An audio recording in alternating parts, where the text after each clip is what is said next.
Hey guys, what's going on? This is Dr. Matt Wenning at winningstrength.com. Hope you guys have had a great week. I wanted to talk to you guys about another legend in lifting that's passed. His name is Ricky Dale Crain. Now, personal story is when I first started lifting in the early 90s, a lot of the old timers talked about Ricky Dale Crain being really good 5 to 8 years ago, meaning around the mid 80s. What I knew him for was for his really, really good at the time knee wraps.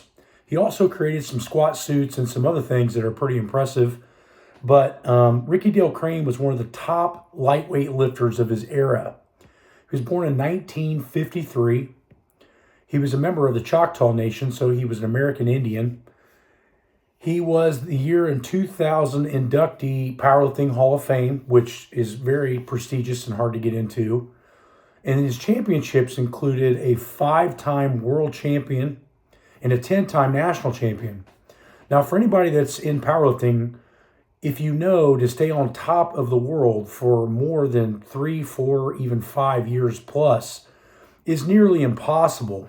And especially in his generation, where the training would be considered what I would say elementary or very archaic. They did a lot of specific lifting. I'm not saying that Ricky Dale Crain necessarily trained that way, but in that era, it was more difficult to find guys that lasted an extended period of time just based on the fact that they got beat up so fast. But Ricky Dale Crain, for most people in my generation, under 50 years old, would remember him from his website. And if you go onto his website, he has some free articles that I think are of value to listen to and to kind of dive into and try to take some information from. Some of them is his demeanor towards powerlifting and those types of things. He also authored 3 different books on squats and deadlifts. So I consider that to be a very huge feat, because what you find is a lot of powerlifters necessarily are not business owners, and they're sure as hell not authors. So it's hard to find people like a Louis Simmons or a Ricky Dale Crain that can not only talk the talk, but also walk the walk.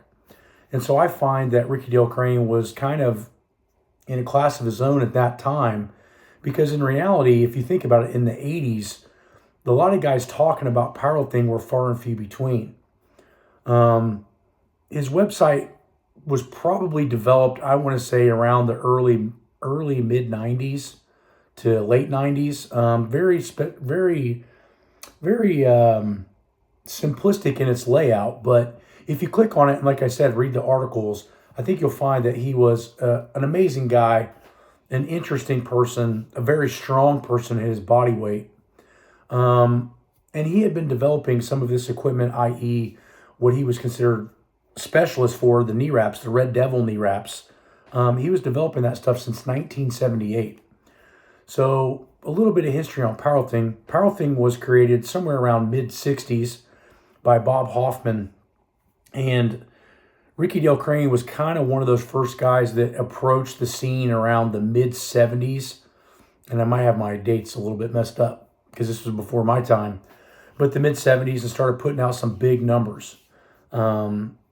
He was one of those guys that you read about in Powerlifting USA in the old magazines. You wanted to emulate him. And what I really liked about Ricky Dale Crain is that he talked so much about technical proficiency, meaning that you need to make your lifts look good. And that is an interesting thing, because I think we're in a time right now where form's kind of thrown out the window, and people are just like, well, this is how I squat because this is how I'm built, or this is how I'm squat because this is how I'm taught, or I was taught in the past. And nobody really tries to perfect their positioning until it's too late, or they're just done with the sport. You find guys like myself and others who are constantly reevaluating their technical prowess, and they're trying to make people squat better. In this particular era of lifting, tend to be the enemy, because we create a long-term training approach to making people better. We don't just say, okay, well, you squat this particular form, I'm just going to make you the best you can with what you got. I remember, and this kind of goes away from Ricky Dale Crain a little, but I remember the first few times of squatting over at Louie's place at Westside Barbell in the late 90s. And I had pretty decent form from coming from a local YMCA. And I remember that Louie telling me, hey, you're going to have to squat like the pros if you want to be a pro. And that always kind of stuck in my head to start to emulate what I saw Chuck Vogelpool doing, what I saw old pictures of Ricky Dale Crain doing, which was perfect positioning, in my opinion, vertical shins with an upright chest, lots of posterior chain loading, and dispersing the pressure over multiple joints. So again, I think it's a sad day. It seems to be that we're having a lot of people in various disciplines passing away quickly. And it's hard because Ricky Dale Crain is one of those guys that I think's been out of the limelight for quite a while. He was a little bit more popular when I was first coming into lifting. But nonetheless, if you can, go to his website, read his free articles, and let me know what you think in the comments after you read them.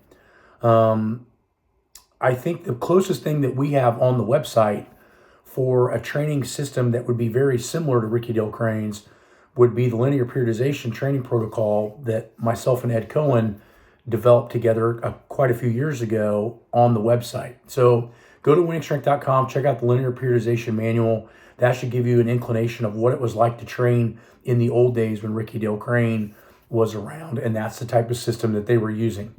So if you got any questions, hop on Patreon, get a hold of me, and we can talk about your squat technique.